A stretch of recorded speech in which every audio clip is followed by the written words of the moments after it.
Hi up guys, it's Malexi here. In this video I will show you how to mention someone on Messenger group chat. Firstly, when you open up the application, you need to get up into a group chat section in which you're gonna mention someone. For example, we'll go in the second section right here.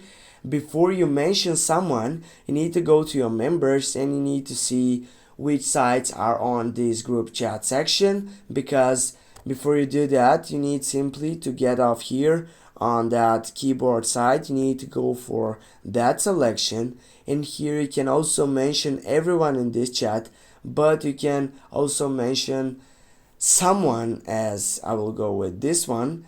And now here, as you can see, I have mentioned this person. I will also can add, for example, this flag and send it.